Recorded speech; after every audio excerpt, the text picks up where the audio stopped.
భారతీయులకు బంగారం అంటే కేవలం ఆభరణం మాత్రమే కాదు, అది ఒక భావోద్వేగం. ఆపదలో ఆదుకునే ఆర్థిక భరోసా. చాలామంది అవసరానికి నగలను బ్యాంకులో పెట్టి రుణం తీసుకుంటారు. కేవలం పెట్టుబడి కోసం గోల్డ్ కాయిన్లు లేదా బిస్కెట్లు కొంటున్నారా? వాటిపై లోన్ తీసుకోవచ్చని భావిస్తున్నారా? అయితే మీరు ఈ విషయం తెలుసుకోవాల్సిందే. అన్ని రకాల బంగారంపై బ్యాంకులు లోన్లు ఇవ్వవు. దీని వెనుక అనేక రీజన్స్ ఉంటాయి. ఆర్బీఐ నిబంధనలేంటో ఇప్పుడు ఈ స్టోరీలో చూద్దాం. కామన్గా గోల్డ్ అంటే ఇష్టపడిన వారు ఉండరు. మన దేశంలో ఏ శుభకార్యం జరిగినా కంపల్సరీ బంగారం కొనాల్సిందే. మెయిన్గా మహిళలకు బంగారానికి విడదీయరాని బంధం ఉంది. ఎందుకంటే ఇది సంస్కృతి, సంప్రదాయం, సంపద, భద్రత, పెట్టుబడికి చిహ్నంగా భావిస్తారు. ముఖ్యంగా పెళ్లిళ్ళు, పండుగలు, ముఖ్యమైన వేడుకల్లో బంగారాన్ని ఒక స్టేటస్ సింబల్గా ఫీల్ అవుతారు. తరతరాలుగా సంక్రమిస్తున్న ఆర్థిక స్థిరత్వానికి భరోసా ఇస్తుంది.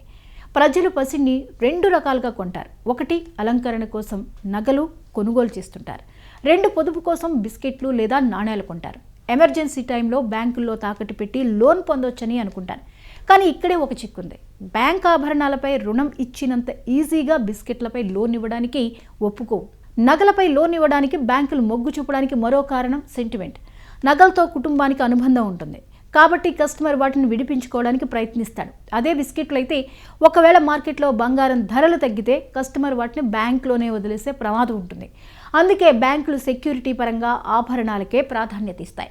బిస్కెట్లపై రుణం ఇస్తే దేశ ఆర్థిక వ్యవస్థలో నగదు ప్రవాహం అస్తవ్యస్తమయ్యే ఛాన్స్ ఉంది. బ్యాంకులు తాము అమ్మే గోల్డ్ కాయిన్స్పై రుణాలు ఇవ్వకూడదనే నిబంధన ఉంది.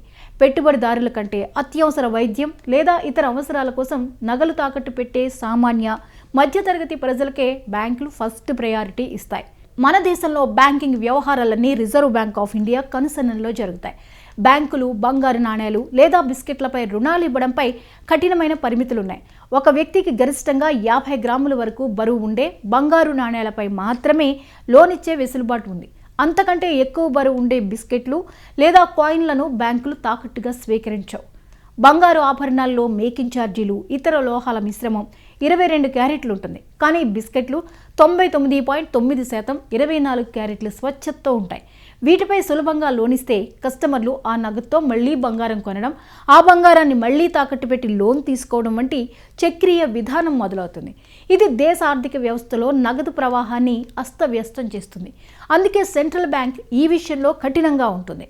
బ్యాంకుల దృష్టిలో ఆభరణాలు సెంటిమెంట్తో ముడిపడి ఉంటాయి. ఒక వ్యక్తి తన ఇంట్లోని నగలను తాకట్టు పెడితే అవి చేజారిపోకూడదని వడ్డీ చెల్లించి మరీ తిరిగి విడిపించుకోవడానికి ప్రయత్నిస్తాడు. దీనివల్ల బ్యాంకు మొండి బకాయిల భయం ఉండదు.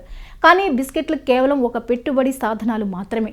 ఒకవేళ అంతర్జాతీయ మార్కెట్లో గోల్డ్ రేట్స్ అకస్మాత్తుగా తగ్గితే లోన్ కట్టే కంటే బిస్కెట్లను బ్యాంకులోనే వదిలేయడం లాభమని కస్టమర్ భావించవచ్చు.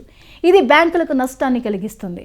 బంగారం కొనేవారు కేవలం దాని స్వచ్ఛతనే కాదు, భవిష్యత్తులో దానిపై రుణం పొందే వీలుందా లేదా అనేది కూడా ఆలోచించుకోవాలి. పెట్టుబడి కోసం కొంత మొత్తం బిస్కెట్ల రూపంలో ఉంచుకున్న అత్యవసర ఆర్థిక అవసరాల కోసం మాత్రం ఆభరణాల రూపంలో బంగారం ఉండడమే సురక్షితం. బ్యాంకులు లాభం కంటే భద్రతకు, కేంద్ర బ్యాంక్ నియమాలకు ఎక్కువ ప్రాధాన్యత ఇస్తాయి.